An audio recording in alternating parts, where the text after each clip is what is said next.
Jennifer's here. Good afternoon. This is the Community Resource Committee of the Town Council. It is November 13, 2025, and this is a regular 3 p.m. meeting for this committee. Pursuant to Chapter 2 of the Acts of 2025, which extends through June 30, 2027, the ability of public bodies to meet in a remote or hybrid manner without a quorum of members in person, this meeting will be conducted via remote means. Members of the public who wish to access the meeting may do so via Zoom or by telephone. No in-person attendance of members of the public is possible, but every effort will be made to ensure that the public can adequately access the proceedings in real time via technological means. We have a quorum. I'm going to go around and see if everyone can be heard. Kathy Shane. Yes, I can. Jennifer Tubb. Oops. Yes.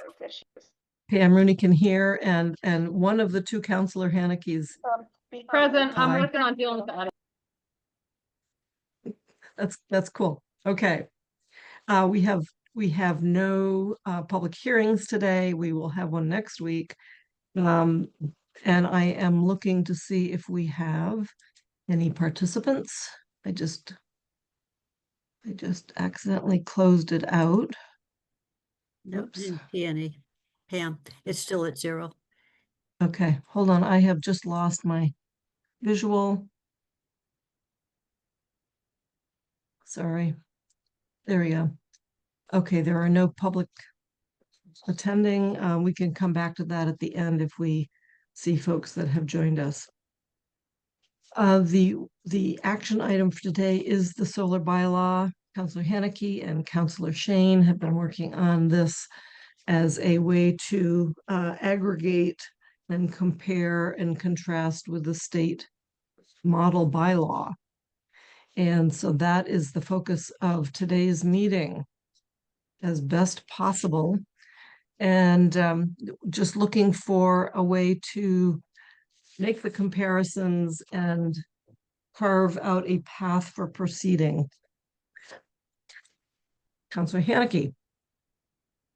So what I suggest is that Mandy takes the lead, but she may have had to disappear. Jennifer, the challenge right now is Mandy is also testifying at a hearing, and when her name is called, she'll have to disappear for 5 minutes while she testifies. It's on the ranked choice voting legislation. The ultimate multitasking. Okay, I think I've got it worked so that you can't hear the hearing. Is that correct? And taking care No, of we As can I hear it. talk? We can hear it, but it's not dominating your voice at the same level. Okay, because I joined the Zoom on the phone and the hearing's going on here, and I'm working on lowering it so that you can hear me here. But can you hear me fine? Yes. Just fine. Okay. Hopefully I'll get called soon so I cannot do this double. So there are a couple of documents in this packet. The one that's labeled in progress draft solar blah blah blah is sort of a printout of the working copy Kathy and I are going to be throwing different sections into, and we're still working on it. And I know Kathy's got some concerns about combining BESS and solar into one bylaw. We had originally started doing that, so you'll see some sections in there that I did that have applicable to solar only and then applicable to BESS. If it's okay, I'd like to sort of go through that first, because I think that gives you an idea of what we're working on and how we're pulling in the model bylaw into our into this document, and how we're pulling what we did in the committee into this document too. Does that work for you, Pam? That does, and I'm just making sure. I thought I had it up, but I will call it. So you're going to be pulling from the Amherst draft solar bylaw annotated. No, the in progress draft solar and BESS bylaw. No, it's the one she sent. The one she sent when you asked us to send something. So it's the first page says Kathy and Mandy to do plan. That's the plan, and then she's got some sections dropped in. In progress. Yes, that one. Thank you. Of that, the only. Okay. organization. Yes. More equitable and democratic Commonwealth. So I can't really, well, I got off, so I can't share my screen with this. Like I said, hopefully the legislative hearing will end soon. So Let if you go to me page- see if, Yeah, let's see if I can share. At the local level. Cities and towns across Massachusetts have been doing just that. So just as a quick background, while Pam is looking for it, I had Pam, Jennifer, I had Pam add the two model bylaws, draft model bylaws, the best one and the solar. So as Mandy will talk, our effort was to take a look at what we've done and pull in language from those where it's exactly the same or where it's a little bit different to get to a clean version. And the original intent was to combine Cambridge, solar and BESS. Now, Just just a- my note to her a few hours ago is each of the draft bylaws that the state did is 18 pages long. So we potentially get an amazingly long Yeah. combo. And the reason for doing those two, and then Mandy else, is if you look at the two drafts from the state, there's a huge amount of duplication. So it was an okay. effort not to define the same thing twice, not to define, over and over again, the same definitions. So, And So thank you, Mandy, and thank you I'm both turning for it- doing this. now that I've stalled for Yep. you. There you go. In other words, Okay, Yeah, can so- you, so can you if- see the document? yes, we Yes. can. If Okay. you go to page 3, where it starts with the article. So the first 2 pages, the first one is sort of what we assigned ourselves and some initial questions. The second one is, as I was drafting my sections and doing it, things that I came across that would need to be dealt with, potentially by Kathy, who might be doing definitions or other questions for the committee and all. We'll get to that later, but here's some of the language that I've come up with. The first 4 sections actually aren't really in the bylaw we were working on before the models came out. They're in the model bylaw though, and they are nearly identical in both. Sorry, they were called new people.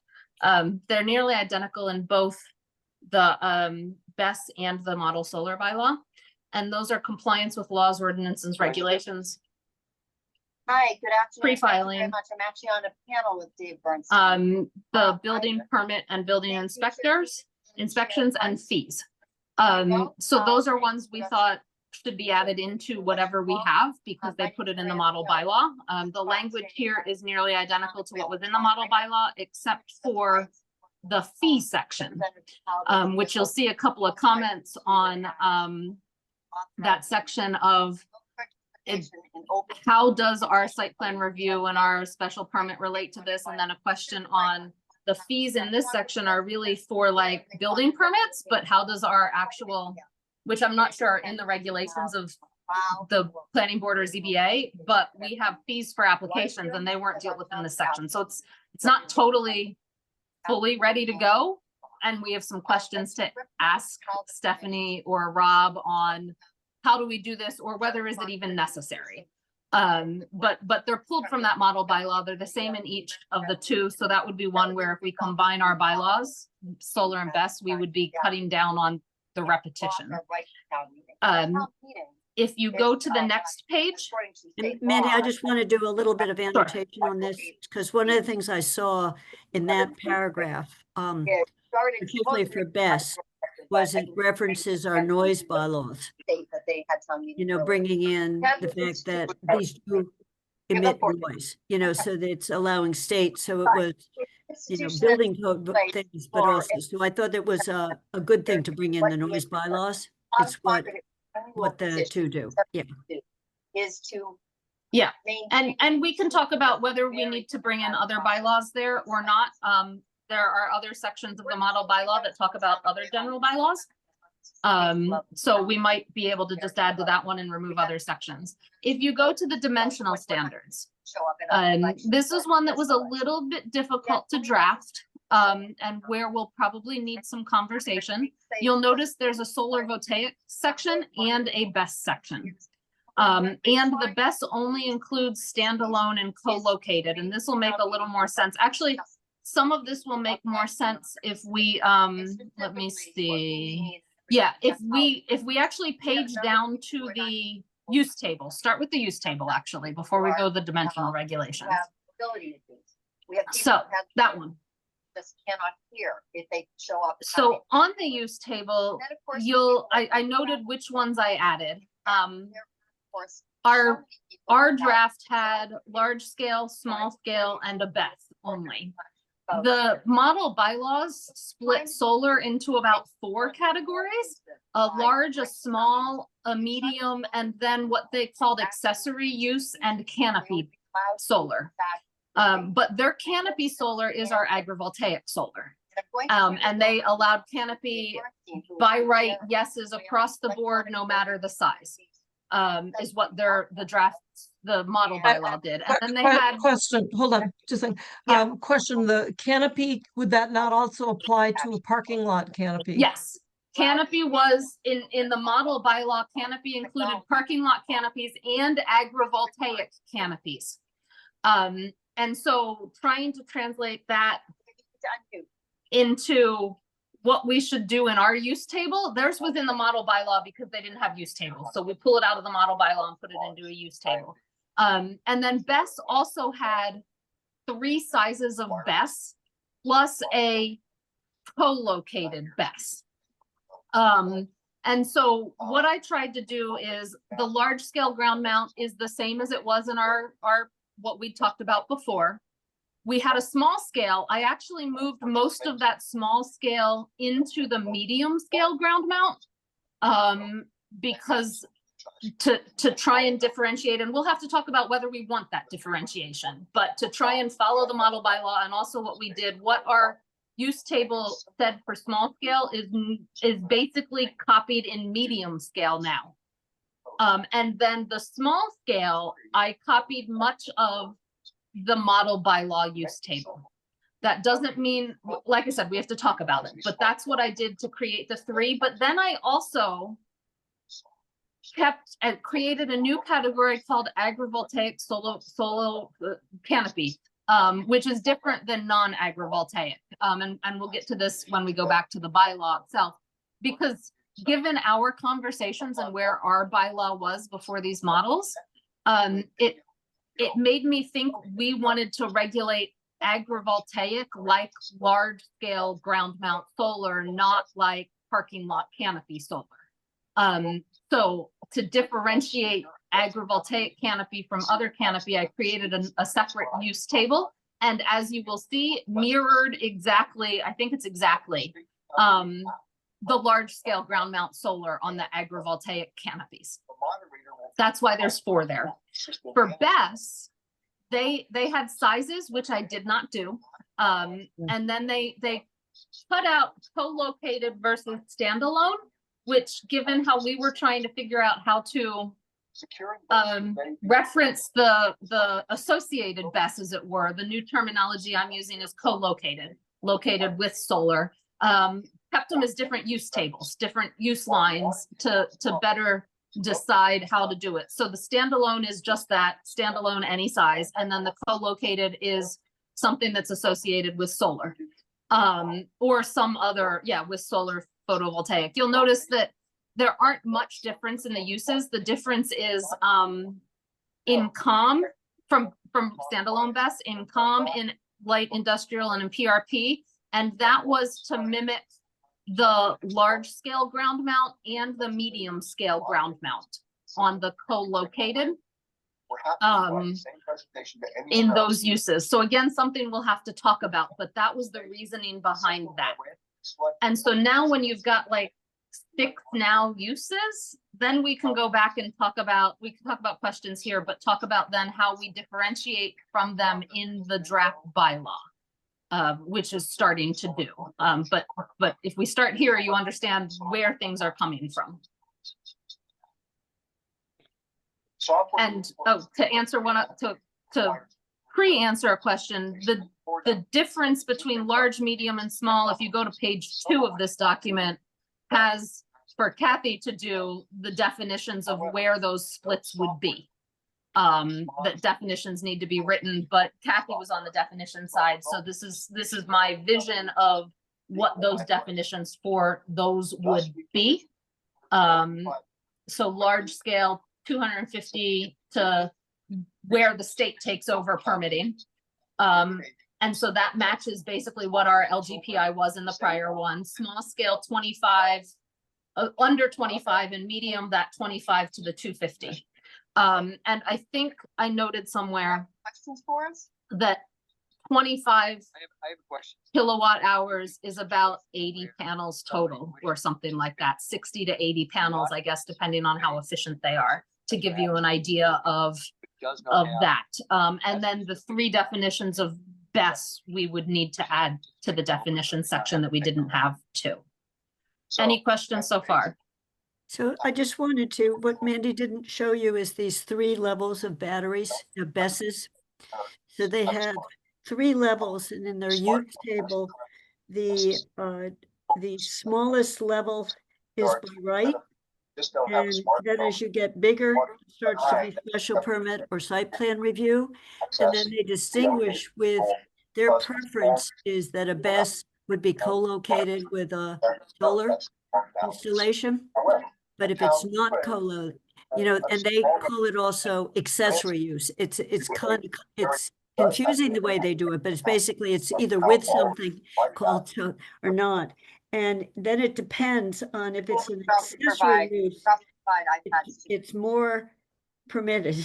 Well, no, actually their table is just a primary use or accessory use, and it depends on the size of it. So when they get to a very big one, it's special permit everywhere. And when they're the small one, it's by right. So I'm sorry, when you're talking about small or large, are you talking about the BESS installation itself? yes, the BESS installation itself, and they My gut feeling is that BESS is BESS, and it contains all of the same issues, whether it's, you know, 1 block of 100 or 3 blocks of 100. It doesn't seem to be. well, and I don't know because I'm not techie enough, but so the smallest is 250 kilowatts, the next is 250 to 10 megawatts, and the next is bigger than 10 megawatts. So when we see the super large how big is that? You know, that's the one that starts to need special permits. And the smaller ones might be what a home gets a battery operated backup system. Yeah.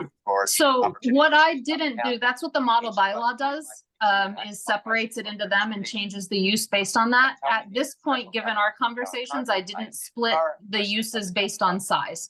I split it based on whether it's co-located or not.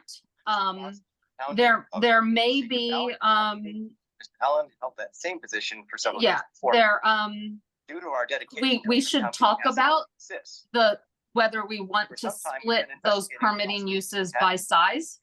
And then I also asked for a definition because we might want to treat the, what they call it, building integrated BESS, which is what Kathy was just talking about of a BESS in a home that's inside and all, whether we want to deal with that separately. But for now, because we hadn't had a lot of conversations on BESS, I kept it to co-located or standalone and just one use category, no matter the size. And Pam, on yours, you know, I'm not sure what leeway we have on this, so I think at a minimum, we want the medium, we might want medium and large lumped together. That's just best. Yeah. And the way we said, if you're putting solar on the roof of your house and you're adding you know, that we're not getting into that. And that was kind of their distinction. So small was more single. My sense, as I said, I don't know what 250 kilowatts, my sense was this is the small backup system for a homeowner as opposed to next to a large solar field.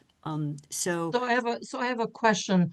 In our attempt to draft this bylaw over the last 5 years, we have been focusing on large ground-mounted panel systems. Am I correct in thinking that the state actually wants to see bylaws for the whole range of things, not just the large?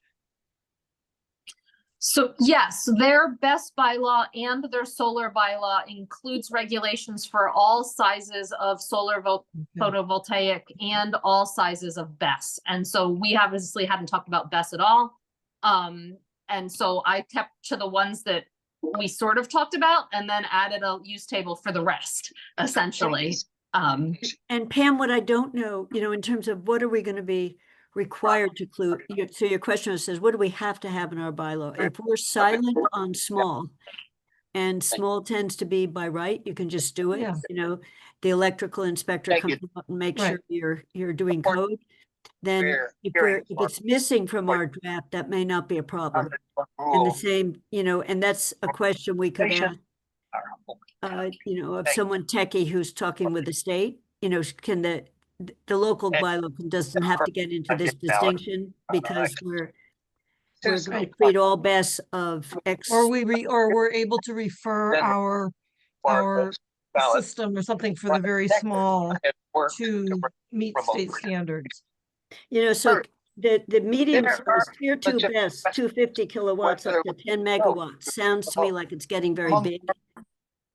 So it may be the tier 2 and tier 3, we just lump them together. That's what we're and so what Mandy has done, either with a solar installation or without, for now, I think makes sense. I'm just saying that the state law, one of the reasons the best version of the model state law gets so long is because it's got to deal with and without an accessory use and how big. Yep. Yeah. Yep. So Okay. it multiplies by 5, whatever the wording. Right. Yeah. Right. Yeah. Those who are remote.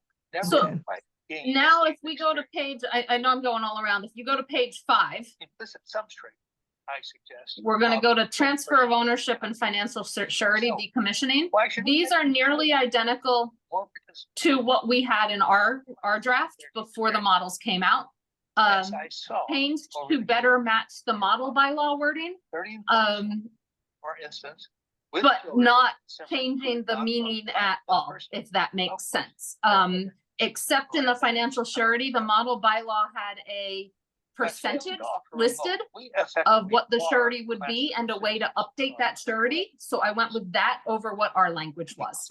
But in general, the same concept, the same independent estimator for financial sureties and all of that. So I think that language there was some of the, we sort of just imported in and basically had very similar, and just reformatted it sort of and updated it to match our names, our stuff like that.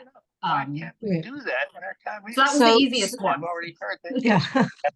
So we could check off a few that seem to be pretty much complete and in Yes. alignment with the state.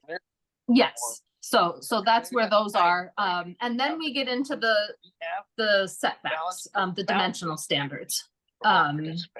Let's see, You know, where so are they? I would say everything but the dimensional standards is fairly complete and meets what we were doing, except the use table, which we probably have to talk about again.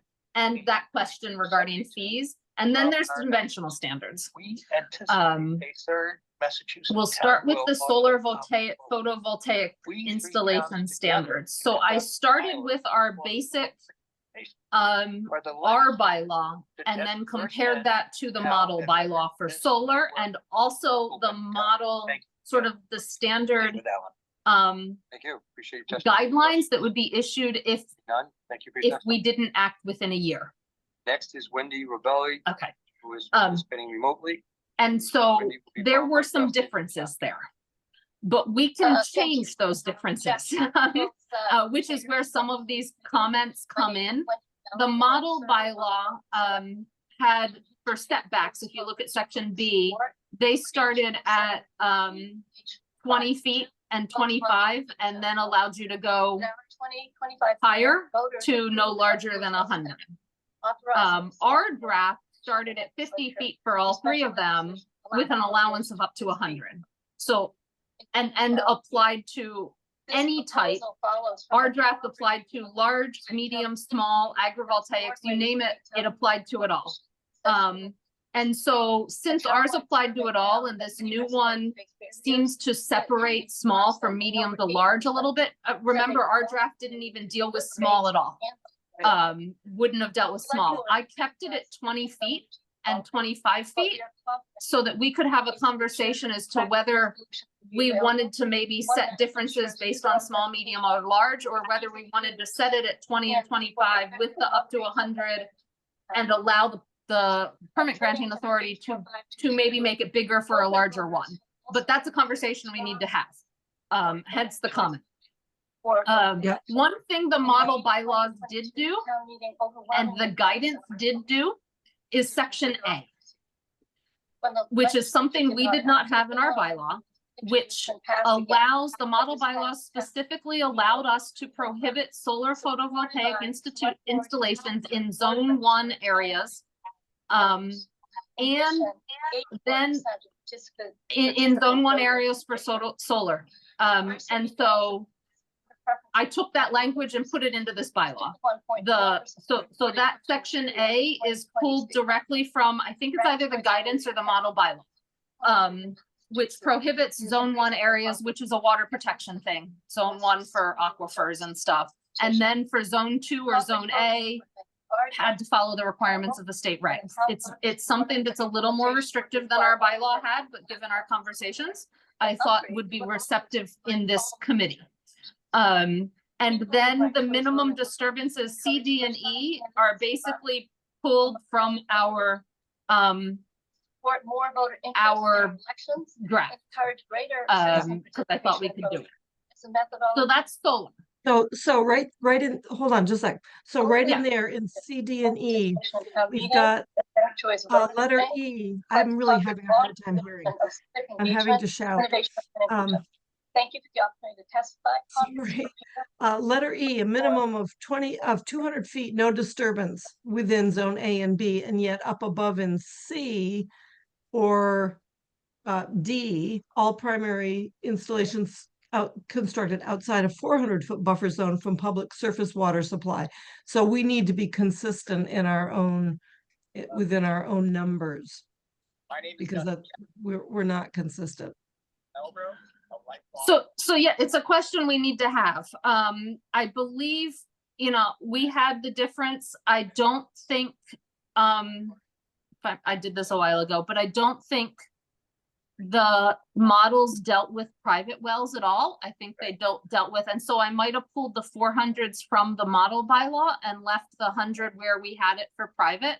There's also a 200, right? Zone A and B of surface water is different than, and so no disturbance versus construction, there's a difference there, right? So the no disturbance is a 200 zone. That's, you can't disturb anything, but you can't then put an installation like the actual panel can't be 400. So it makes some sense to potentially be different depending on what you're trying to do with that, but we can have that conversation. But yeah, there might need to be some better consistency. Any other questions on the solar side of dimension? So it's something we need to look at. We don't need to discuss it right now. I was looking up what the different zones mean, and that's where I discovered that there were some inconsistencies. Jennifer. Yeah, you would before ask the question. I was that came to mind. I just want to make sure I heard this correctly. So we need to include small, medium, and large ground mounted or not ground mounted, or even roof installations. That are we going to do that because that's what was in their model bylaw, or is that now what we're kind of required to do? So their model bylaw separated small, medium, and large, whereas our bylaw was only separating small and large. Mm-hmm. We could probably choose to do 2 instead of 3. It's an option.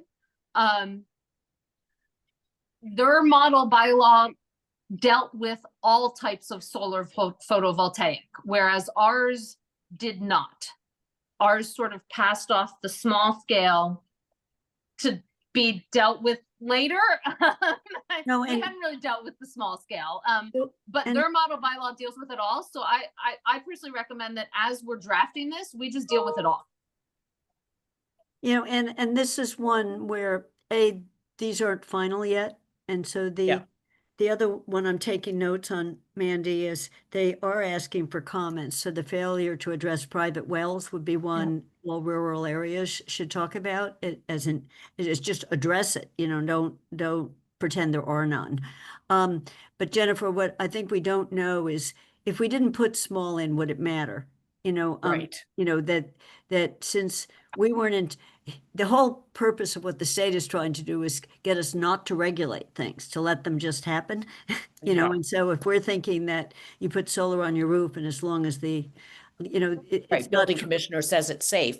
you know, they're not trying to say that we want you to, you know, make everybody go through hoops. So that's, you know, so we can see if we get it narrow enough. And similarly with the really small BESS, I think the same thing, that we could just go to the medium and large, and they're not that different in them. And I just see she turned herself off, so we may be at break time. You Well, know, we she still, was, we still have a quorum if we want to. yeah, so I just, let me do on the BESS, standalone and co-located.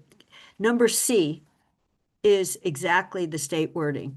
And as Mandy said, that's the only thing the model bylaw says, on that they shall comply with the larger of all setbacks for the zoning districts and what they are, where they're located, or the following. So she's added the or the following.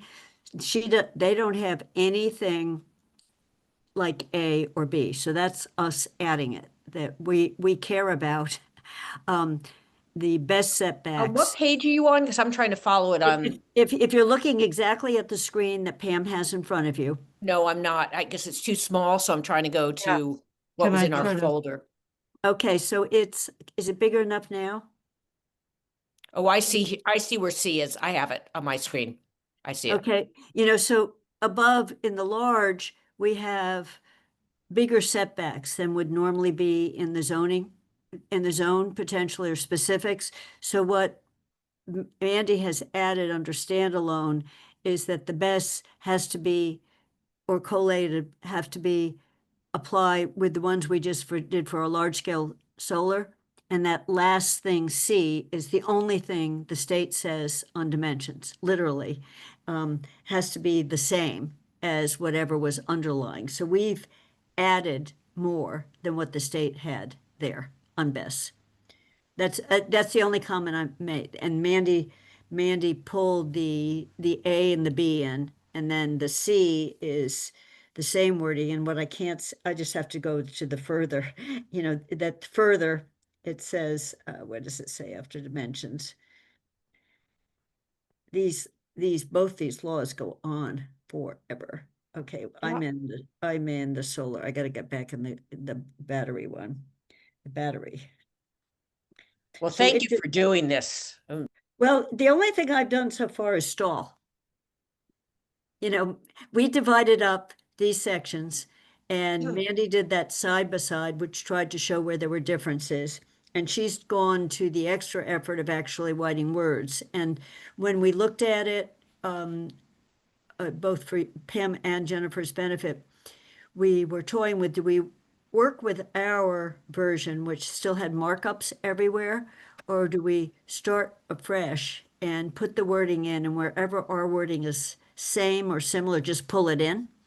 Yeah, Because we hadn't, so on purpose, for example, the second paragraph of our draft purchase is exactly what the state uses on solar. You know, so I was just going to use the second paragraph of our draft rather than the first one. And then they do what the purpose is on BESS as well. You know, so purpose, if we combine them, I was just going to pull in the purposes. And we don't have to use their exact wording, but in a few places, they had the same section with almost the same language. And then in some, what you're seeing is the added complexity of defining more levels of solar. And Pam, you had asked me on the phone this morning on submittal, but I can't remember what Mandy gave us on submittal. There's a really long list, in both the BESS and in the solar of what you have to submit when you're applying. So I haven't gone through side by I side. have started that. I Yeah, have so started. on BESS, since we didn't have a draft BESS, I was going to also look at the draft submittal for BESS and the draft submittal for solar, and do they basically ask for the same? So that's where Mandy was trying to get rid of a long list that's exactly the same for the two, where one might have some tweaks. But yeah, so that was the attempt, since there's huge amount of repetition and they're two side-by-side drafts. So I'm gonna ask, Jennifer has her hand up, and then I'm gonna come Yeah. back and ask a Go on, question. Oh, you Jennifer. can go first, because mine's a little, go first. Okay, I was gonna say, is there any reason that we should not do our intended combination of BESS and solar?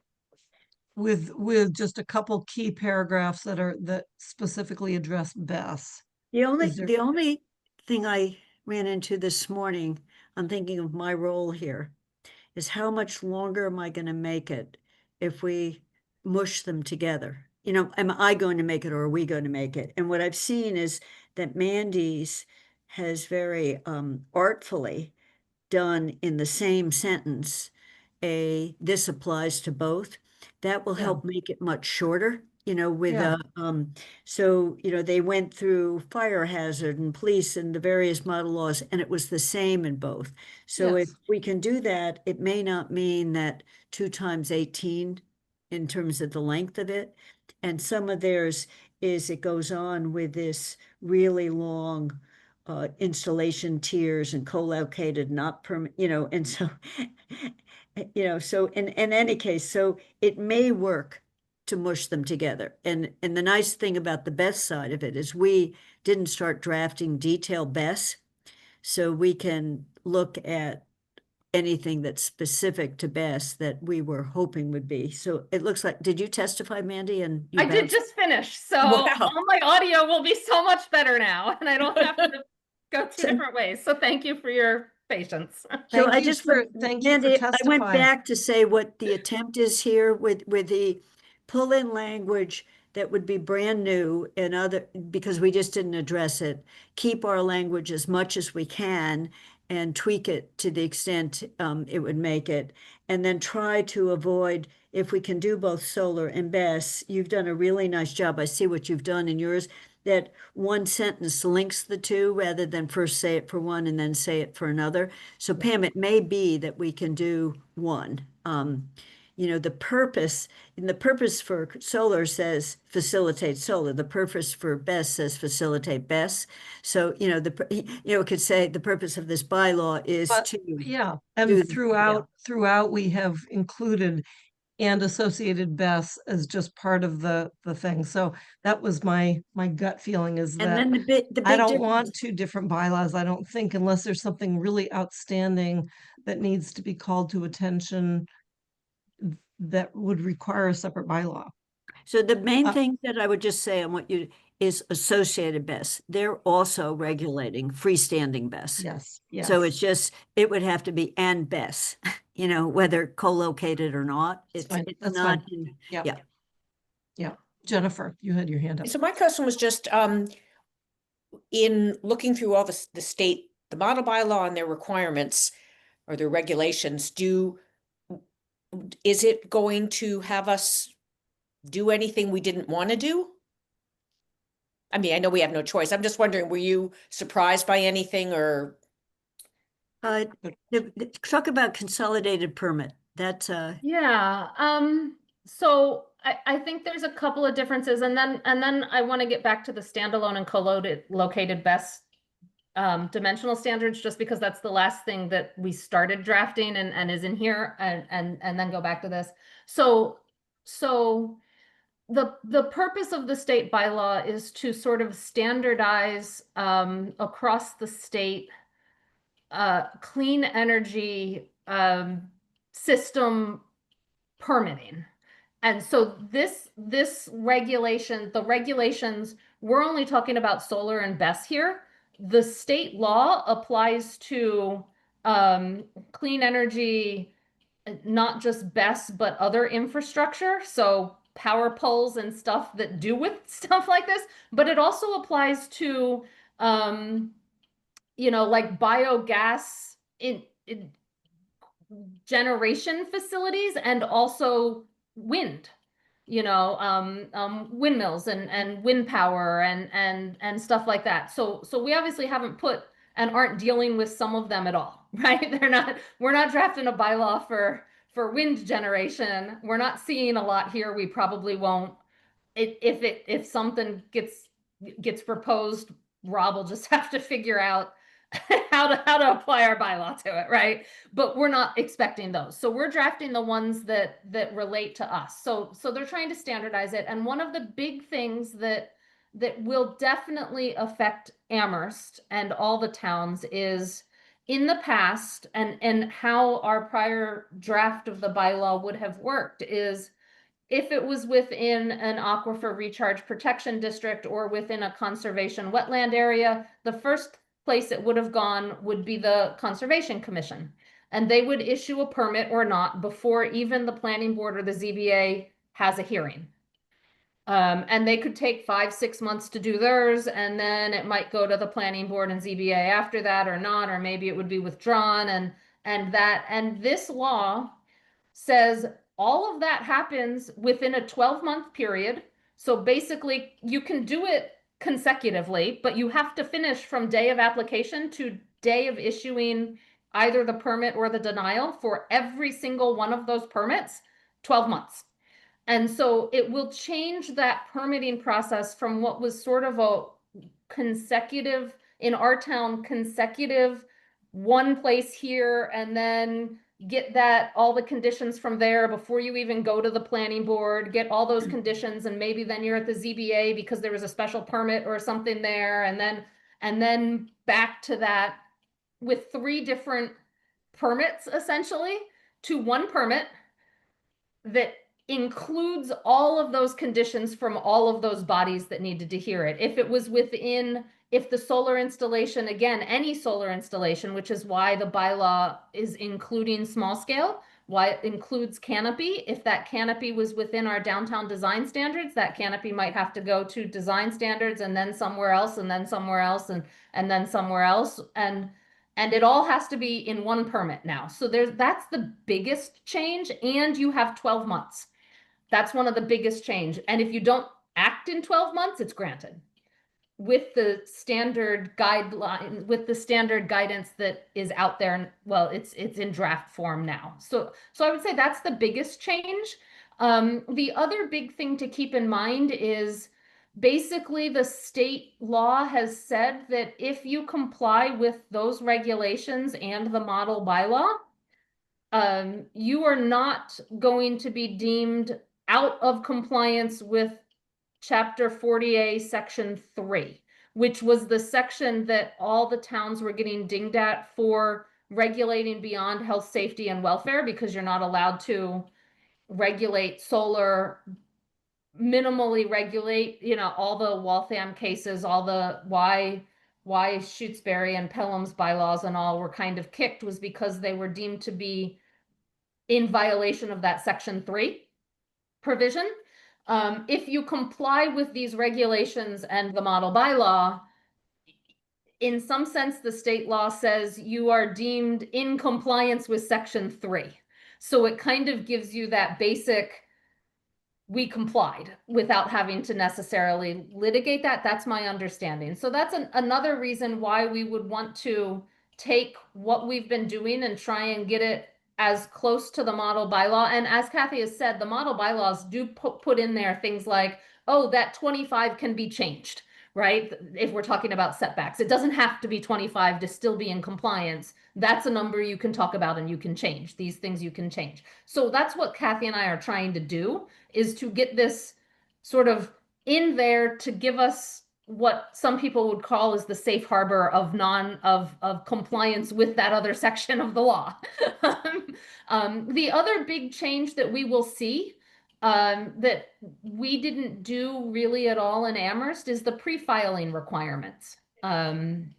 There's now sort of a formal process before you file your application, if you want to do any of this, to engage the public. And go through various different things. And I'm not going to get into it because it's complicated and I don't understand it all. And it's all set forth in the regs as to what you have to do. But it's something that doesn't exist, as far as I know, formally in our zoning bylaw for anything, including, I believe, the comprehensive permits for affordable housing 40B. And so that's something that's new, but we don't, you saw the draft. I literally said comply with the pre-filing requirements in the regs. And just do that. Something new that we will see being done that hasn't really existed before. So hopefully that answers your question, Jennifer, a little bit. Yeah, it does. It does. Thank you.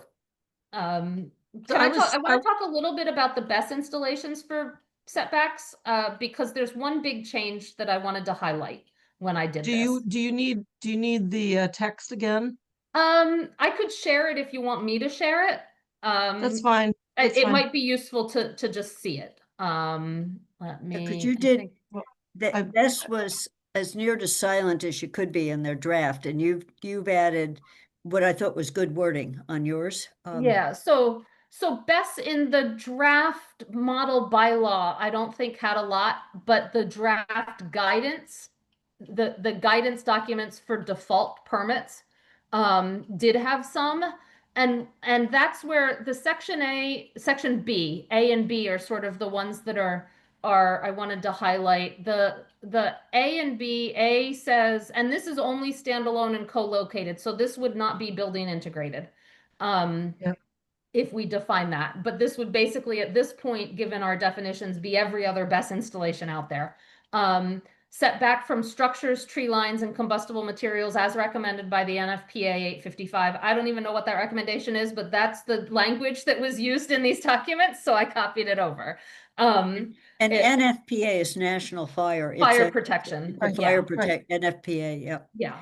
So copied that over. So in some sense, the setbacks are more related to how far away from combustible material do you need to be, not necessarily a potentially specific length, maybe distance, because it might be based on what that building material is. I don't know, because I haven't read NFPA 855.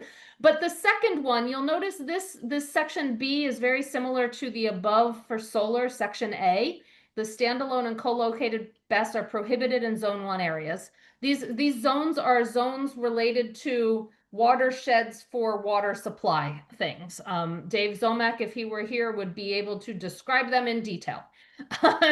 But it allowed us to prohibit it in zone 1. And the difference between BESS and solar is those models and those guidance said towns can prohibit standalone and co-located BESS in zone 2s too. We cannot prohibit solar arrays in zone 2, but we can prohibit BESS in solar in zone 2. I don't know what zone 2 is, but I wrote it in based on the conversations we've had in this committee and our concerns about protecting our water supply. I thought if we're allowed to, let's start by doing it, and then we can have the conversation as to how much of our town is zone 2 and whether it makes sense. But that's one of the things I wanted to highlight, which would be a difference between solar and BESS. Solar could go in zone 2, BESS could not. I don't know, and I haven't looked at a GIS map to see where zone 2 in our town is. But it was one area where we didn't have to prohibit, but we could. So I wrote prohibition into this draft. You'll see for the rest of it, basically everything else is the same as above. And so we could probably find a way to shorten these two together by these apply to both, these apply to solar, these apply to BESS. But at this point, I thought it was clearer if we say this is the solar section, this is the BESS section. Even if there's For now, I think that for now, it's probably really good to keep it apart, clean it up, and then we can always merge it like we did with local ADUs and state protected But and you, I really like this because the silence in the draft best bylaw, the draft example, Mandy's brought in things in the reg that it's silent on these dimensions. And then she's had it linked to the above. I think it makes it clear that BES is a specific kind of concern. And Mandy, when you're saying zone 1 and zone 2, I just paid a note. I think we should have some generic definition of what those are in our definitions. So people understand what zone 1 is watershed, or some simple-minded definition that whatever they are, because I agree with you that. so I'll share what zone 1 is. It's the distance between the water and the top of the bank, for one thing. And I think it may also include the immediate recharge area for a body of water, for surface water. And do you know what zone 2 for is? now. Zone 2 is a little bit bigger, and it could almost be whole watersheds, but I printed it out and I can't find it, so That's okay. That's I'm not a okay. So very good. basically, we could do, see whatever, as a cross-reference, but that people understand. I'm thinking some of this, I realize we don't do in our bylaws necessarily, but there's a larger public out there, and we're seeing and having them understand what we're trying to protect. So there could be a cover memo on this that explains that we're protecting the watersheds here. Yeah. And so that was Yes. one of the things that Pat asked when Dave Zomick said that the installation down at Hitchcock was going to have a BES, and she asked, what about all the water? Isn't that a concern? Yeah. Did anyone look at it? So if I pulled up my comparison table. So the interesting thing with solar bylaw setbacks is that solar dictated these 20 and 25 feet in the model bylaw. And BES literally had as their setback, must comply with setbacks for the zoning district in which they are located. very, that's what I That's said. it. Well, it was as near to silent of anything that you needed to In worry terms about. of setbacks. So where Yeah. I got a lot of this was within the wellhead protection sections of the guidelines on uniform sets of baseline health, safety, environmental, and other standards for BES or solar, ground mount solar. So that's where I pulled those in from here. And I feel like if the state's default permit for a town not acting would include these guidelines, these conditions, standards and conditions, then our bylaws should be able to do so without violating state law. Right. So I feel comfortable pulling them in if they're in the state guidelines on standards and conditions. Yeah. Yeah. So Mary, does both solar and BES have pre-filing? Yes. Okay. So I'd believe like so. to talk about pre-filing. So in thinking about that 12-month period, I appreciate that there are some guidelines for getting all those documents ready and in order so that you're not docked when when a review body says, hey, you didn't supply the this and this information that we require, and somehow it's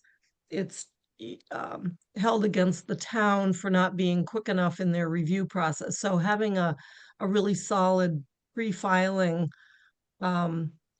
process, I think, is something that we could look at. Yeah, so pre-filing in the regs is fairly well set out, which is what our bylaw just refers to, and those deadlines change Can based on. Can you enlarge this just a little bit? Oh, yeah, I didn't want that one up. Sorry. That's got my notes in it. Let me find a clean version. I forget what I'm sharing. Hold on. Because that you're not gonna. Let me find the clean version. Here we go. Yeah. So pre-filing requires things like this site suitability stuff Yes. is sort of in the pre-filing part, which is determined, and I didn't get into this at all, and our bylaw won't get into this. This is fully state regulated in terms of how it's done and in how the matrix is figured out and filled out and all, but it's all done during pre-filing. And basically, one thing that I haven't figured out how we can put into a bylaw, the state has determined they will rank a site for proposed, say, solar infrastructure. So you can see transmission, distribution, clean behind the meter. They've got all sorts of different things. But they will have you rank a site where one of these is going on based on various levels of suitability. Including, is it forested or not? And you get a number ranking. You know, is it what zone is it in? There's all sorts of things, and I can't remember exactly what all of them are now. But they will have you rank them, and then 40.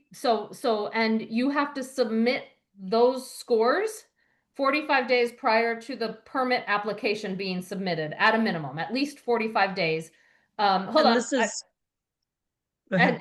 And then you get a score. So this is part of the pre-filing. You get a score, and then that score follows this project around. What the state has said is that you might want to regulate, and we might be able to regulate in our bylaw various permit requirements based on those suitability scores. And they basically said the less suitable the state believes the site, maybe the more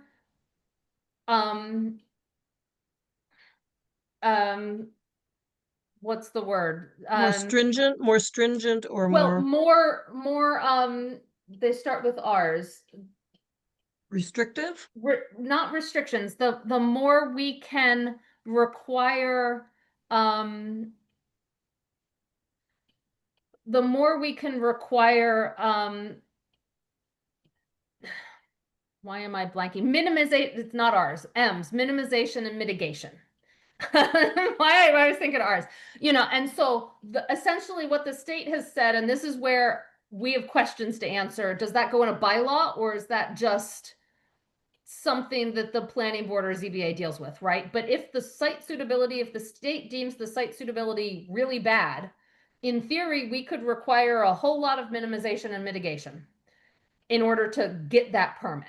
If the state deems it really good, they have basically said you can't require much mitigation or minimization at all, if any. How you fit that into a bylaw, I don't know yet, but that's how that works into that. And Thank you. work So with our bylaw. that was kind of my question, because I had noted that we have nothing relative to site selection criteria. And I was curious, thank you for half answering that question. I was curious if we somehow simply refer to a state process, but I guess we would have to assign to some person the oversight of that. It is filing. done at the state. It's done at the state. It's the state, Pam. This Okay. is the 20-page draft guidance on doing those assessments. We're obviously not going to read it, but you will see they define stuff, and then they do the score determination. Here's the thing on the suitability, a scoring framework evaluating certain things. Things might modify that score, and then you add it all together for a total site suitability score, and then you do something with it. But the town doesn't have really any say at all in how to grade that score. If I go down, you will see why. So for example, carbon storage and sequestration, if the land is already developed, it gets a score of 0. The lower is more suitable. If it's undeveloped and has an ecosystem carbon of under this number, 20 mega megagrams carbon dioxide per acre, emissions per acre, it gets a 1. And anything above that, it gets proportional to some number, and that's your score once they've figured it out. And each of these 6 things do that, and they tell you where you calculate, what website you go to calculate your score and all of that. So, So, you know so what? the response, so Jennifer, and then I've got a follow-up. No, just wait, Jennifer, so this happens outside of that year time frame? Yes. Okay, okay. That when- and the other thing that happens outside of that year time frame is an initial conversation with stakeholders. So resident abutters and stuff like that happens outside. There's obviously some that go on beforehand, but pre-filing is also a stakeholder engagement list outside of the 12-month timeline. So if, you know, we can send this lengthy document, which I just saved to my drive, but when you read it, the notion that they were trying to simplify regulations flies out the window completely. You know, Yeah. it really, this is all before they file for a permit, but including is site footprint, aerial photographs, a draft emergency response plan. So many of the things that we've required. So it all Yep. has to happen before, which is what, and then you get scored. If you don't like your score, you can appeal your score. You know, so this is all, it's like, and so the Neurosite, when I first read this, I said, this is the reg, and then I realized, oh no, then there's the reg. You know, this is the pre. It's like when you file for what's your energy rating, you know, when you're getting a gold or, you know, a lead score, you know, that you're filling out these documents and then you're scored on how well you did on lead, and it's extreme, and you're not doing the scoring, you're doing your best to get someone to score you really high if your points. So if you, what's not clear is if you scored really poorly, you know, Mandy, I didn't read all, if you scored really poorly, does it block you from even going in for a permit, or can you Yeah. fix something that it So pulled your this- score in? This Yeah. is where you'll notice that some of the parts of this in progress working draft of the bylaw are the easiest ones. Right? Because it gets harder from here on out. What the regs say, and it's about 200 pages of regs just to come up with and understand it, to get to what is pre-filing and all, to be able to talk, and I've only read them like 1.5 times, so I'm not But you've great read the at them. 200 pages 1.5 times? I've breezed through most of it 1.5 times or so. This is why some people go to law school. Yeah, I was gonna say, no, literally. but it's also why, for example, mitigation was not one of the ones I came up with here, because I don't know how to, at this point, haven't figured out, like, this is where I think Kathy, Stephanie, and I might get together to talk about just filing and who does what needs to be in a bylaw, Yeah. and mitigation and Well- all, because the regs do imply that if there's a site suitability above a certain number, pick a number, and, you know, above that number, that a town might be able to just say no and not violate state law. You know, But how we put that in a bylaw, or can we put it in a bylaw, or is that just part of the review process when talking about mitigation, right? What do we put in the bylaw regarding mitigation and minimization? How specific does a bylaw get versus what does the planning board and ZBA actually do, right? Those are questions I haven't even begun to really try and get my head around, because I thought we'd start with some of the easier ones and then add them into the question page on the second page, basically. What do we have to deal with?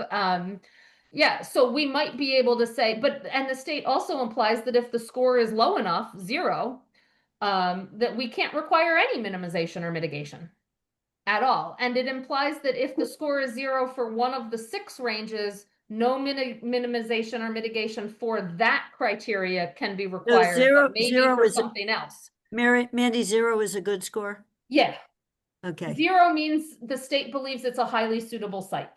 okay. Yeah. You know, so that it would So be, points then are really points against you. Yes. Okay. you know, so then it would be, does someone already at the state level say anything above 14 or above whatever is really bad? You know, you flunked, or are they still working through, how, No. how many negative points? And are some of the categories, I think some of the categories are more important than others, and I don't know whether Right. they're weighted. They are not weighted, but they have said, let me share this one. This is what their current draft guidance says, on that issue. So, here's the total, well, they score 1 to 5. And so for each of the specific criteria, so, and there's 6 of them, I think. So I had looked at carbon sequestration, right? It's, if it's already developed, if you're literally trying, and you have to do this for canopies for any solar. So this is, except for those that are exempted. So a canopy that's all trying to go on a parking lot that's already developed would receive a score of 0 on the criteria, on that particular criteria. And so the state says that's highly suitable, minimal impact, no minimization or mitigation required. But if it's on, say, a completely forested ground that has huge carbon sequestration potential and is already, you know, sequestering all that carbon, it might get greater than a 4. And what the state says is that's potentially unsuitable. It's got high impact. If it's permitted, it will require extensive minimization or mitigation. What I don't know is how to put that into a bylaw, because this is the guidelines. You're going to have to follow this. What do we put in? Do we have to put anything in? So it occurs to me that one of the criteria would be slope. And in our bylaw, we, at this point, have something like, you really can't build over 50 on a 15% slope. And if that is then the guardrail that Amherst feels is important in the evaluation of the criteria, maybe that's the kind of thing that says, well, you know, slope is an important consideration. It gets more points because it's really stupid to build on steep slopes. So So- slope is not part of this site suitability, but the model bylaws do have the Sure, model sure. bylaws do have a suggested slope where you can't build above a certain slope. So, and I think it matched our draft. So let me see if I can find the 6 things. It's actually a fairly interesting read.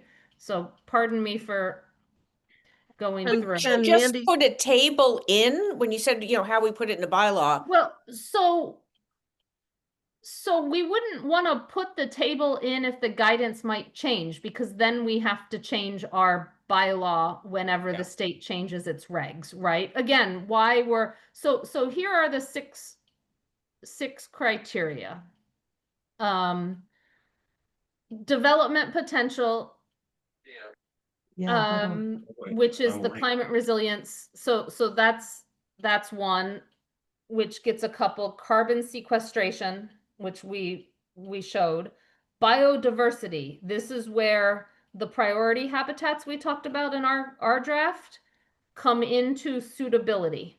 So you'll see in the model bylaw, they don't really talk a lot about building or not building in priority biomap cores and all of that, which our Yeah. draft did, because I think it's all, I think the reason they don't talk a lot about that is because it's built into the site suitability score. And once you've got a score, if you've got a score of 4.5, they deem it a highly unsuitable site that requires a lot of mitigation or minimization, and therefore something happens. Again, I can't talk about what, because I haven't figured out who does what once the score's there and how you bring it in. But Right. they've brought it into the suitability with a standard scoring method.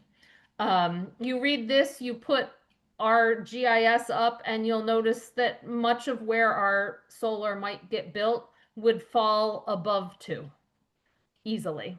We have a lot of biomap core and priority Right. habitat. Right. Right. And connectivity and core, all of that.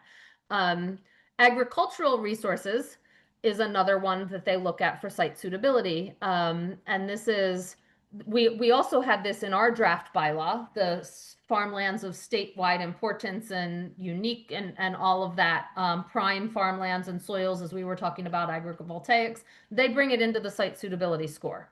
So their draft model bylaws don't include any of this because it's in the regs as something already that then, depending on your score, requires or allows for mitigation and minimization. We have a lot of prime, and I don't know what unique importance is. We talk about prime farmland soils and statewide importance. We have a lot of that. So Yeah. many of the site scores on this one aren't going to be below 1. They might even be 2 or 3 or 4, or even 5. And Mandy, are these finalized, what we're looking at right now? or These are draft. These are still draft These are also? draft and in comment period. Okay, From a different state department than the comment period that the guidelines and regs are in. Because they can't make it easy. And then there's another criteria is the social and environmental burdens, where they get this Mass Enviro Screen tool that talks about scoring for census blocks. Oh, jeez. so as I, So as I said, when you scan these, you think, and this is making it simpler, you know, I mean, Yeah. they did, this is all pre, I don't know where Amherst is or any of our census blocks are on that one. And then there's the social environmental benefits where you get up to points. This is, you know, you can have points subtracted from your score for meeting some of these environmental benefits. And then that just comes off your total score. So this is like reducing your 25 or your 12 to 5, well, to 7, at most 5 points off. So those are the criteria. I don't know how we integrate it. I mean, it's mandatory, right? What I don't know is how we integrate the scores that show up here that are done, and we don't have to talk about it all in terms of how to score. I don't know how to integrate what mitigation minimization looks like based on the scores in our bylaw, or if we need to. It's a question for Stephanie and Rob, frankly, and our planning department.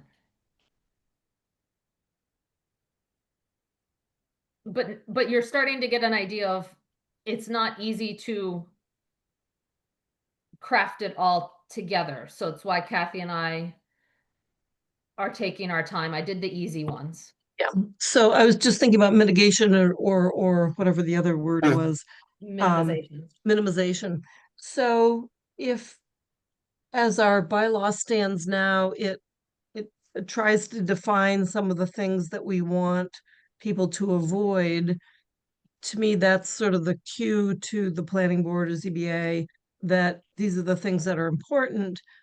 If we end up removing those pieces of information because they're too restrictive or too descriptive, maybe is the better word, what gives the planning board or ZBA the cue that that's what you're looking for?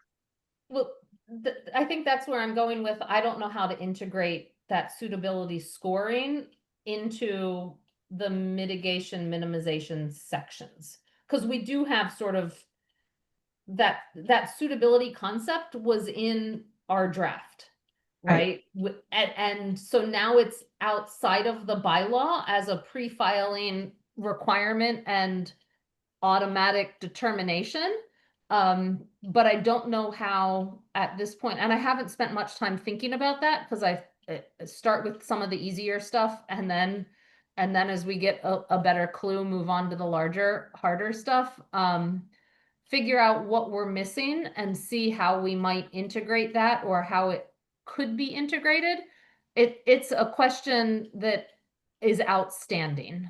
But I don't think as, you know, Kathy's set to draft the the design standards and design for farmland. So it's a question that presumably as she drafts that, or if I get to it, because there's still some sections and other sections we haven't done. And BES is a huge one. Yeah. A question, you know, the additional questions page that's 2, I suspect will grow as we move to draft the definitions, the this, the that, with how do we integrate mitigation? You know, how do we do X, Y, and Z? What does that look like? Because it's not in the model bylaw, it's not in the guidelines, but it was in our bylaw. Let's not lose that concept. How do we do it? And we're not there yet. And the other, so just as I'm scrolling through this other document, I'm probably a slightly different one than the one you just scrolled through, but since all of this happens 45 days before, and then you've got a score on each of those domains that Mandy just said, so you might be okay on a couple, but Yeah. really, really bad on prime farmland or something else. Can we reject it based on that, or do we have to look at specific mitigation? So I don't think we can resolve that without talking to people, because some things there might be no way to mitigate it. Right. Right. You know, it just, you can't mitigate it.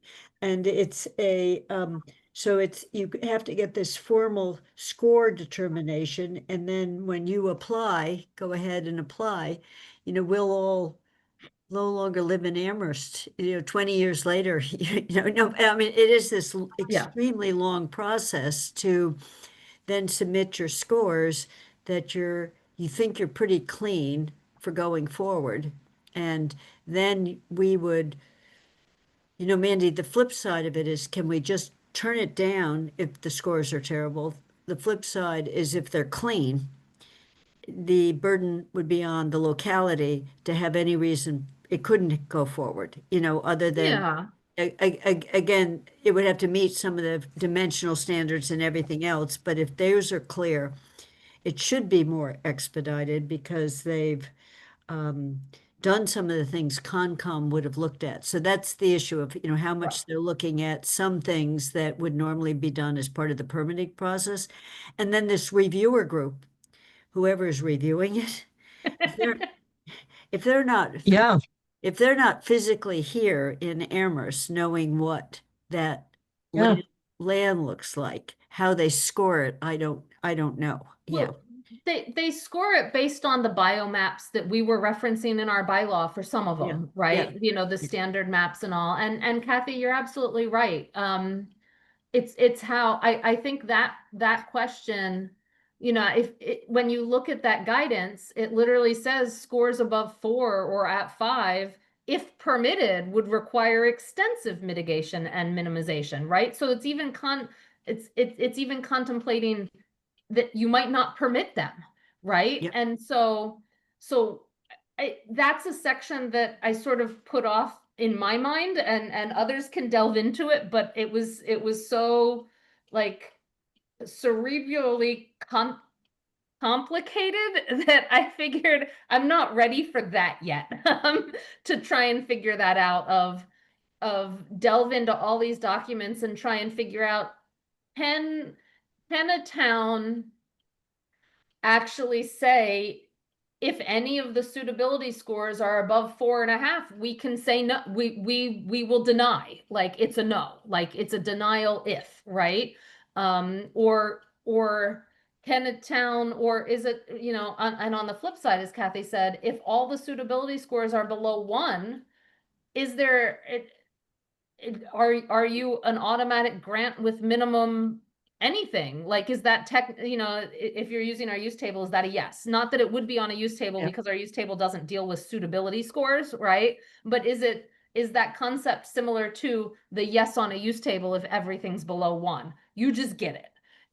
And is the concept similar on a use table to a no if it's above X number? And it's something I just haven't delved into to get an idea of what the state's looking for, or what their minimization and mitigation they're looking for, and where that shows up in the whole permitting process. Does it show up in a bylaw? Because the model bylaws don't deal with that mitigation and minimization at all. So does it have a proper place in a bylaw? I just haven't dealt with that yet. Jennifer.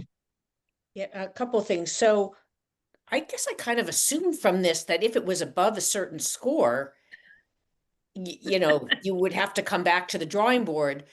Now, the applicant can appeal the score. Can the town appeal the score if the state determines, Yeah, yeah, that it's a go? And then either Kathy, side, I think, can appeal the score to a different state agency or something. Yeah. and Kathy raises a good point. Are they going to come out? I can't believe the state wants to take all this on, but No. The other big question, right? Like when you think about this suitability scoring method applies to solar photovoltaic installations of any size, except I think when they're on a building.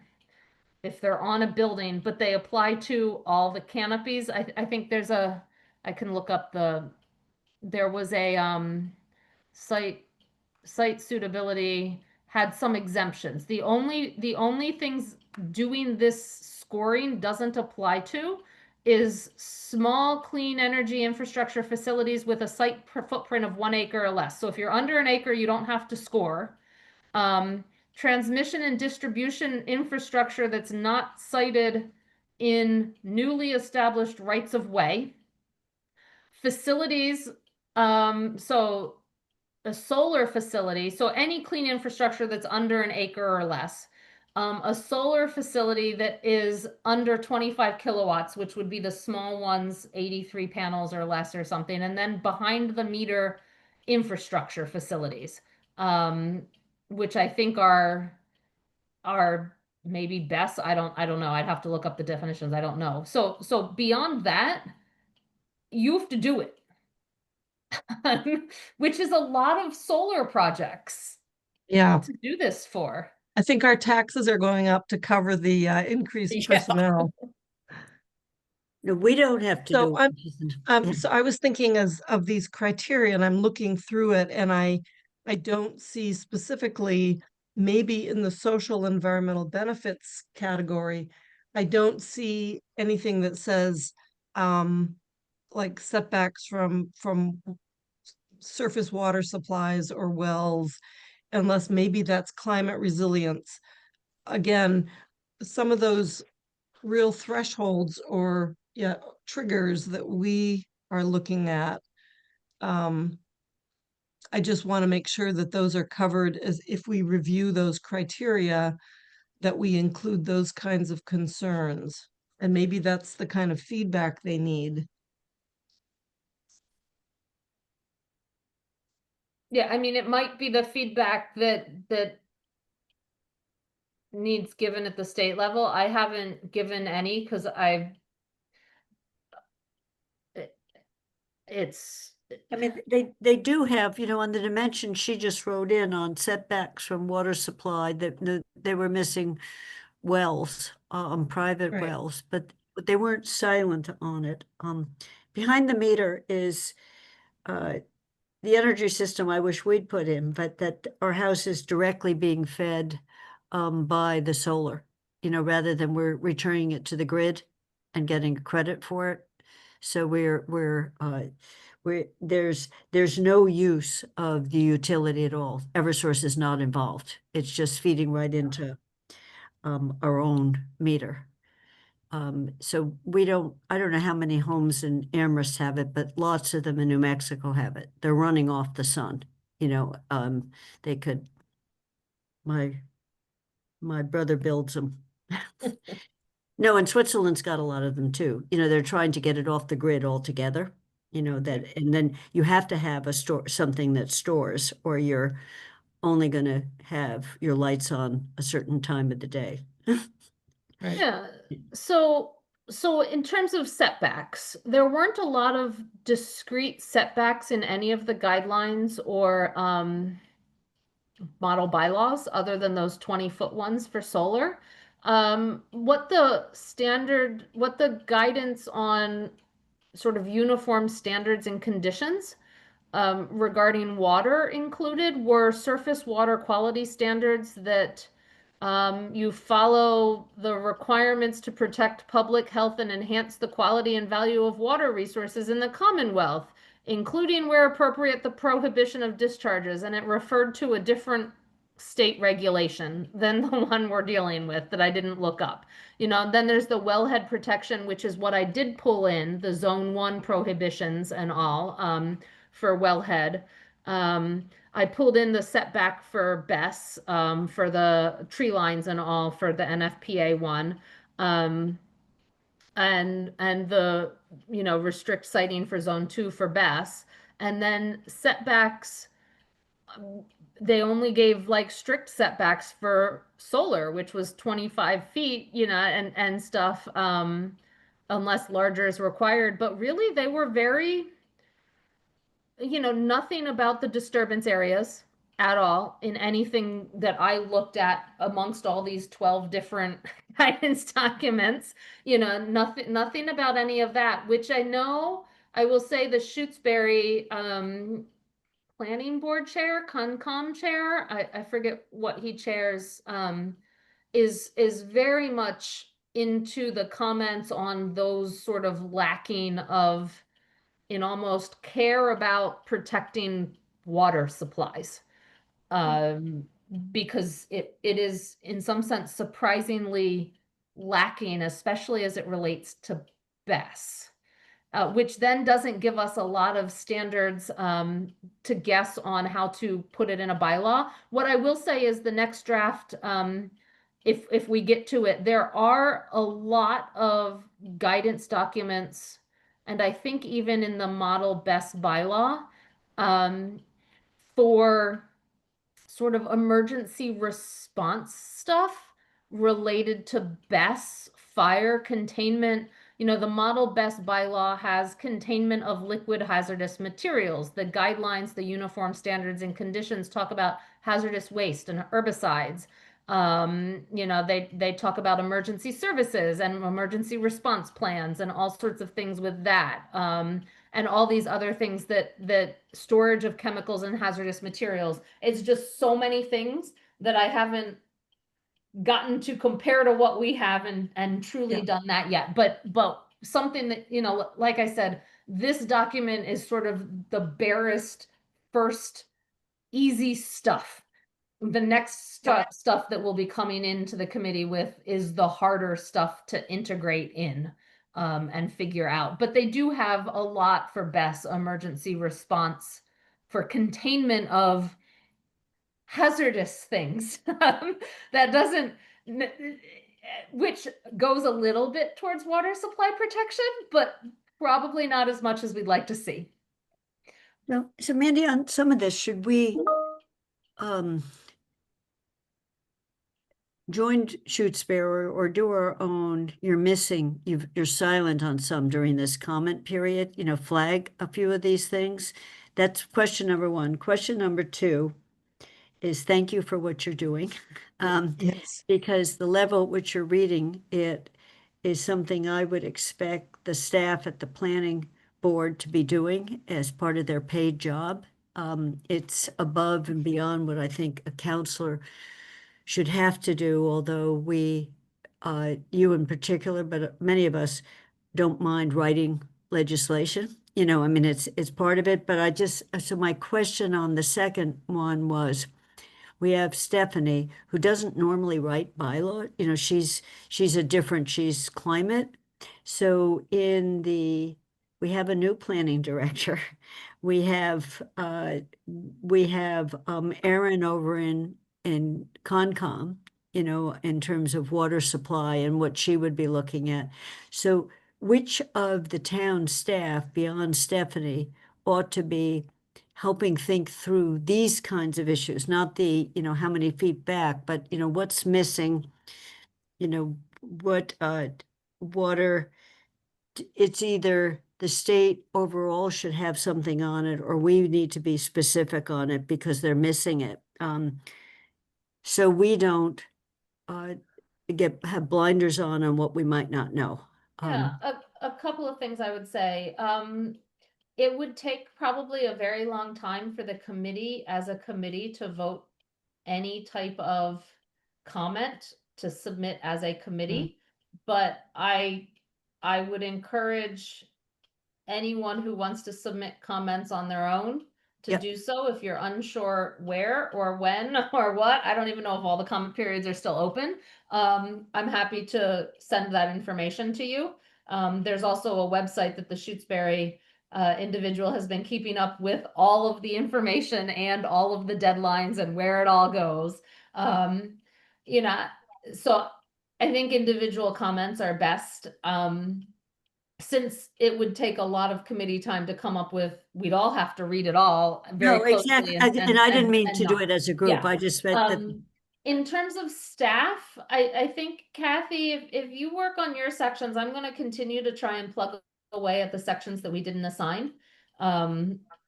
In terms of, and then you were gonna do the definitions and the purpose and some of this other stuff. If you plug away on that and I plug away at the other, if we as we're doing that, keep that tally going of comments or questions or what's missing and all, I think then either a meeting with Stephanie outside of this meeting between the two of us to be able to answer some of them maybe before we come with the draft to the committee, or bringing her in to this meeting, as well as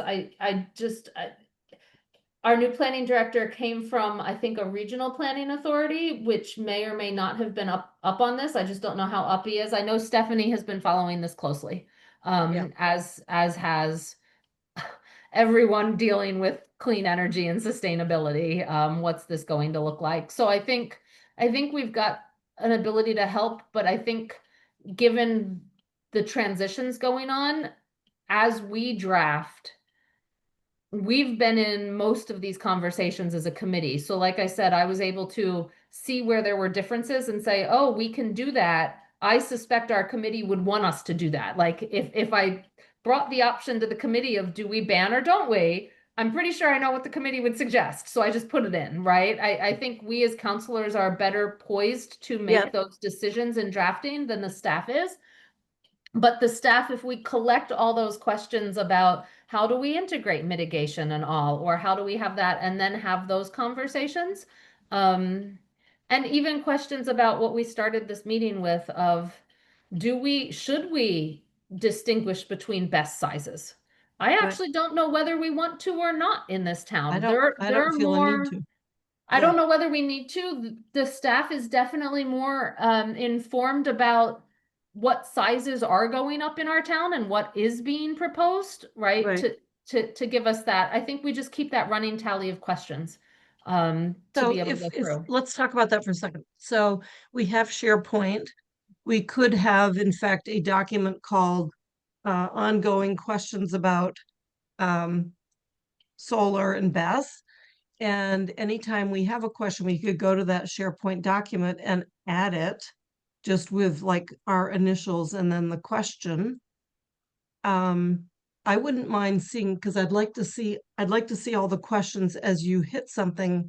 It would be helpful to me to know that you've hit a question. So the concern is open meeting law. The minute you get a quorum dealing with something we're discussing, we're violating open meeting law, which is, I will say, the reason the working document has, other than the PDF that I sent with you, only 2 of us have real-time access to it because it won't violate open meeting law that way.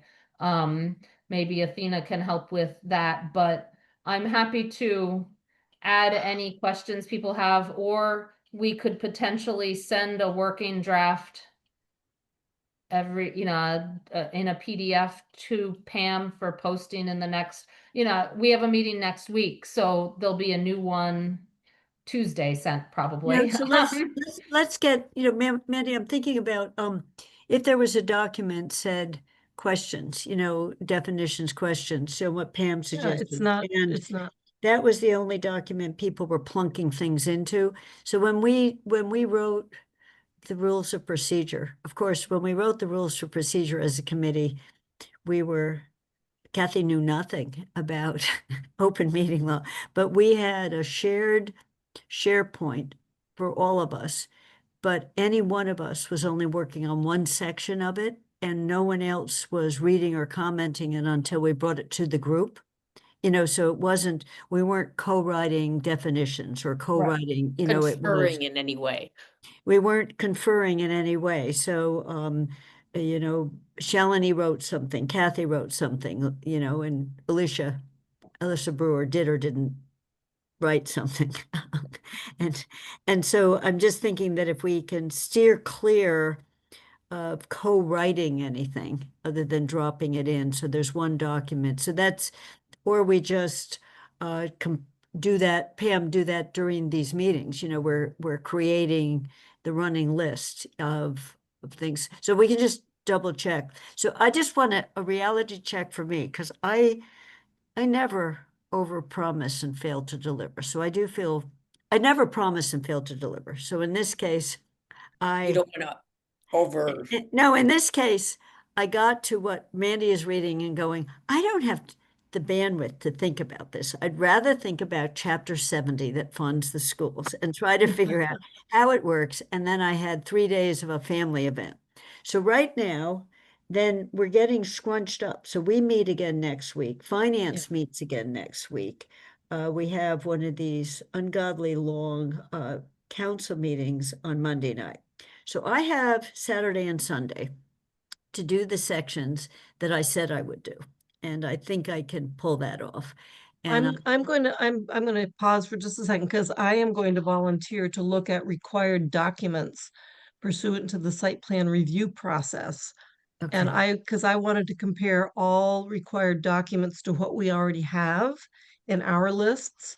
And I would just send that result, I'll just say, yes, Amherst includes, yes, Amherst includes, and send that to one or the other of you for So your that's use. the submittal section. Yep. In the 4A document labeled today, Amherst Draft Solar annotated to state, that's the submittal requirements section. I read it as section 6.2 required documents. If you're looking at, hold on, where's our submittals? So 30-page document's too long. So our draft bylaw had a submittal section, Yep. section 18.04. Yep.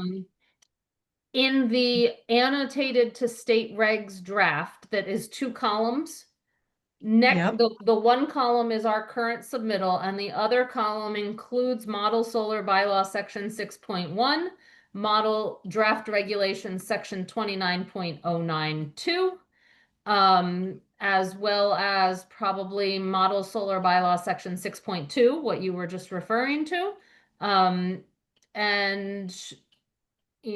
section 6.3, 4, and 5. The best bylaws are nearly identical, which is why they're not repeated. The model best bylaws. So, if you want to, I think if you want to compare those, that would take some work off of Kathy. And then ship it to either Kathy or I, and we can put it into the draft document. That's fine. I assume Kathy, that's fine with you too. Yes, so Pam, just do the way we were planning on doing it before I fell down on the job was I was literally going to draft something called purpose and call it a You, document. Then you I can was work gonna on do- purpose. I don't need to No, work so on I was gonna purpose. say, I was gonna do purpose, separate document, definitions, separate document, then drop it into the main one. So if you were doing submittal, and that's the title of it, and then you look at mush them together on the submittal that we already had, and then what are they asking for? And then what in addition, if anything, is best? Yeah. If you do that, I'll take it off my list. Yeah, Okay. and I think the way to do it is to start with the model bylaw submittal requirements, because we know that complies with the state and doesn't go overboard with whatever their things are. Yep. And look at what we had drafted, and if it's in the model bylaw, sort of like highlight it one way, well, we covered these, right? Well, the model bylaw language covers this, right? And then sort of highlight out which ones weren't covered by the model bylaw submittal documents, and then give us a document that is just sort of the submittal requirements, A to whatever, with maybe some that are highlighted that say these were not in the model bylaw, but they were in ours, or these are Yep. highlighted, they were in the model bylaw, but we hadn't included them in ours. Is there a reason why? You know, things like that. Okay, so that's great, Pam, because then I'm Yeah. just looking at the list, then I have purpose, definitions, applicability, design standards as my major ones. And then I will just go, and I was always gonna draft these, as I said, completely separate. And And then, then dump them in. Yeah. and then bring them in until I was happy with it, you know, like I felt it was sharp, because I'm gonna draft it in Word on my own machine first, and then I'm gonna draft it into SharePoint. At the point I think I've got, I haven't, if I have clear sentences and So, pulling in as much as possible, what Mandy said, staying with our own definitions where we were missing something, they were adding. And so trying to bring them together in a way, you know, they define everything. What is site plan? I'm not touching definitions No, right good. now. I'm just saying, No, and and- I'm not gonna do it the way they've done it. They went over the board, like, you know, if they could have, they said, what is grass? I mean, they went, they had, A little crazy. they went crazy on definitions. They didn't quite say what is a tree, but, in any case, No, the one thing I would caution is, Kathy, if you go from your Word and you create a comment bubble in your Word and then you try to drop it into the Microsoft Online Word, the comment bubbles disappear. And you have to re-comment them, just so you know. okay, so I won't do I won't do that. I don't understand why a copy and a paste from one local copy of Word to online Word can't keep the comment bubbles, but they don't. Okay. So yeah, I think we can do that. You know, what I've still got on my list to do, and it won't happen a little bit maybe tomorrow, but probably not till Monday or not, is sort of the section here that's the other sections, whoever gets to them first.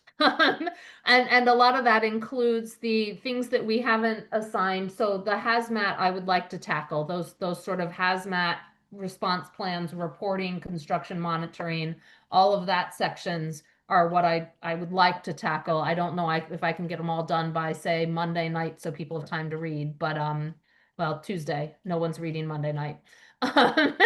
So sometime Tuesday. But that's sort of where my next sort of grouping is those sections, the hazmat sort of reporting, response plans, things like that. And whatever, we had a best section in our draft that is going to essentially get incorporated into all the other sections at this point. If we're incorporating best, it's not going to be its own section. So yeah, but I think we'll get Just there. on that, so we haven't decided if we're gonna have a separate BES or incorporate it as we have been doing. Does it make it harder for us later if we keep merging it? I don't think so. I don't think so either. I think Okay. my concern that it would get overly long, having seen how Mandy handled it, may not be true. You Yeah, know, I mean, I'm happy And I merging. actually think as I drafted those dimensional standards, because of how our working documents are sort of created and how you're reading stuff and all, doing them at the same time, even if you keep them as separate sections, is really easy, because you're in that zone of, okay, I'm talking about fences. And this one's a little different for best than this. Like, do we need them different, or can we name them the same? And then you're not focused on solar, and then 3 weeks later coming back to reintegrate and yourself into that headspace for BES. And so I And think when it's a it- little and- more efficient to at least draft them all, even if in the end we end up Yep, that's separating the fine. bylaw. That's why I asked the question. And Pam, what I Um, think you'll see on submittal is they're quite similar. So then the Yeah, they question are. is- I've already started checking. And then the Right. question is, are we talking about an application that's co-locating BES and solar, in which case do the above, or separate, and you can just lead sentence, the following apply to any one of these three potential things, you know, co-located, freestanding, or whatever, you have to do the following. And seeing that they have Try to to- do yeah. it to get this pre-filing thing, they also had to do all this stuff. Right. Area. Yeah, Yeah. for something like submittal requirements, there's a submittal for all solar photovoltaic installations and BESS installations in general, you know, and then maybe a section that says, in addition to the above, this large scale solar, say if there's a different requirement for large scale, must also submit X, or, and then another section that says, in addition, BESS must also submit Y, you know? Yeah, So, okay. so with that limit, I am so glad you took that section. I love it. This is why Okay. I gave them to Kathy initially, because I didn't want to touch that one. It's site plan stuff. It's site plan stuff. I love No, it. is. So it is 4:45 and I'm not changing subjects completely here, but, we have no public, No, we do have someone in the audience. we do have an attendee. I am going to, offer the opportunity to anyone in the public who would like to make a comment for up to 3 minutes. And, the public comments would be on matters within the jurisdiction of the CRC. Residents are welcome to express their views for up to 3 minutes. We probably will not engage in a dialogue or make a comment on that particular matter. That does not mean we won't think about it. Please identify yourself and give your address, please, if you would like to speak.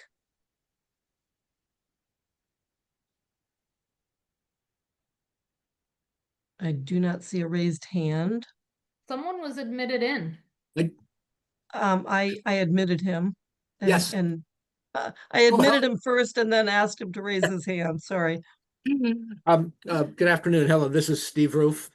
Live in South Amherst on Southeast Street. I'm just listening in today to try to get better understanding of the rules, and I'm as confused about many of the same things as you are.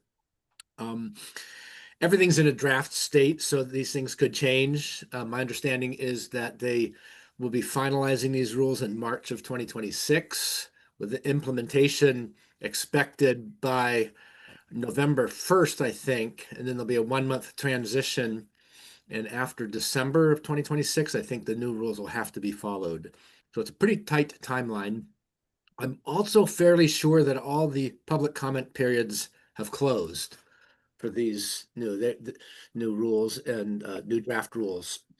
As Mandy mentioned, they came from a bunch of different documents. They came from some different organizations within the state government. They all had different public hearings and they all had different deadlines, but I'm pretty sure they have all passed at this time. One or two other things I just noted during the meeting. The topic of the behind the meter facility came up, and Kathy, you were describing something that sounded more like an off-grid installation where there's no connection to the grid. Behind the meter means that the solar facility the solar panels feed that house or facility. It uses the energy. If there's any excess, it will get pushed back to the grid. So typically most residents are behind the meter. At Hampshire College, where I work, the 2 large ground mounts are also behind the meter. And probably the same for the smallest array that's at Atkins Market. It's behind the meter. Not behind the meter would be those that are run by the utility or the community solar type installations that feed directly into the grid without passing through somebody that's using some of the power. What was the other thing? There was something else that came up that I thought I had an answer to some of your questions. But yeah, well, good luck. I appreciate all the work that you're doing and trying to dovetail these things. So good luck, and I'll keep watching you. Thank you. Bye-bye. Good. Thank you. Appreciate you showing up.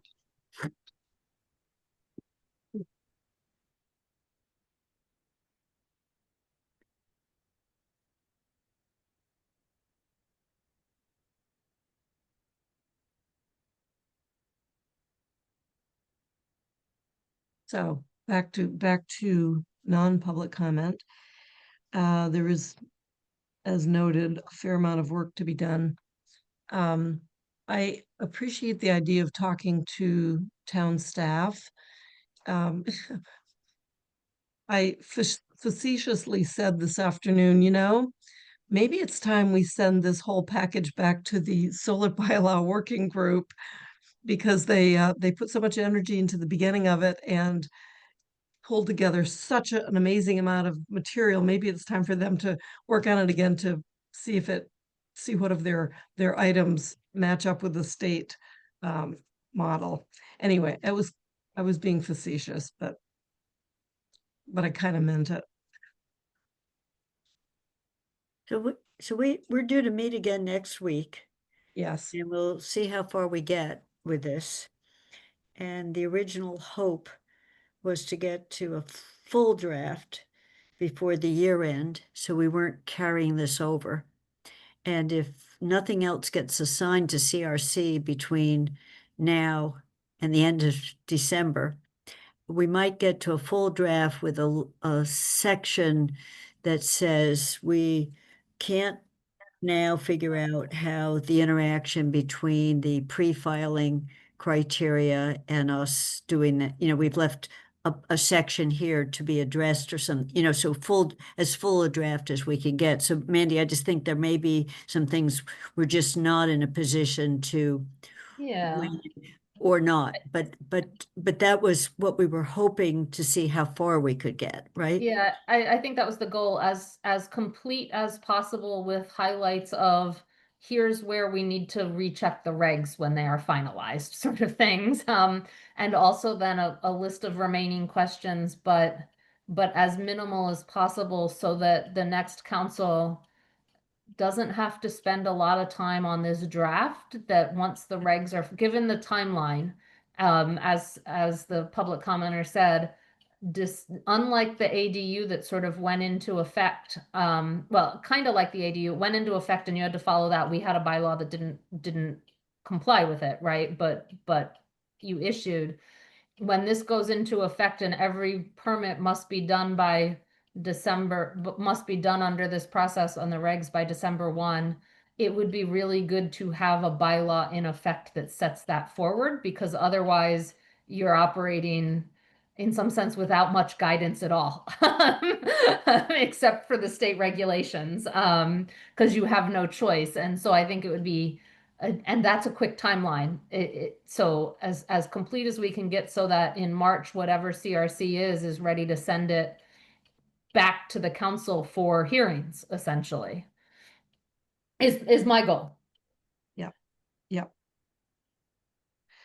Jennifer. Could these, as the commenter also mentioned, could the state change the requirements? It sounds like, yeah. So if we do our bylaw, we may still then have to make some changes by the end of the year. Yeah. Yeah, I mean, it's good to note and keep some track of, the model bylaw, where did we have choices, for something like submittal regulations, which ones were in the model bylaw, which ones weren't? How did that match the regs? Because someone's going to want to go back and check the final regs and see, does anything conflict with that anymore? I think that double check will be easier, because a lot of times they put out a a final regs document that's marked up from the draft, so you can see what they changed between draft and final, which makes it easier to, if you've based everything off the drafts. Right, you can go back and see what You can go back and say, oh, this is the section that changed. Did we base anything off of that? Yeah. Okay. So I'm going to continue with the agenda. We've wrapped up this conversation. We have no minutes to approve again. And so far hold on. End of year, end of term carryover items, we may or may not get to that. Next agenda preview, we actually do have another item on the agenda, and that is the zoning change proposal for parcels 14B dash 29, 30, and 31.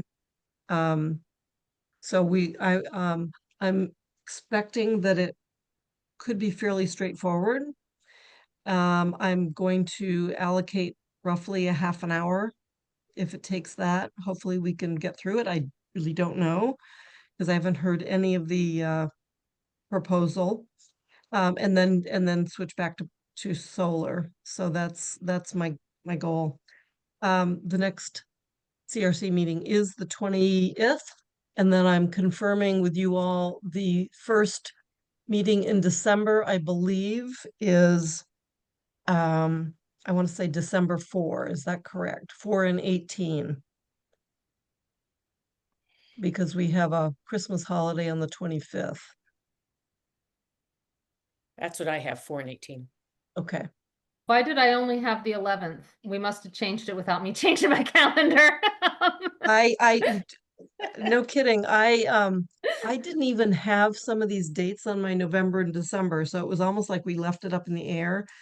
Can we agree that we should meet on the 4th and 18th? Does that make sense? That works for me actually better than the 11th, but It works for me. I'm now checking my own calendar. I could do it on the 4th. I do have only the 11th on my calendar, and I could do it on the 18th. Shall we make a note and change it for 4 and 18? I may have an issue next week, but you'll have a quorum without me, I think. Okay. Okay. Anybody want to make a motion to that effect? It's What's our basically motion? adding, it's Oh, basically adding another meeting to our December calendar. Is that okay. appropriate and desired?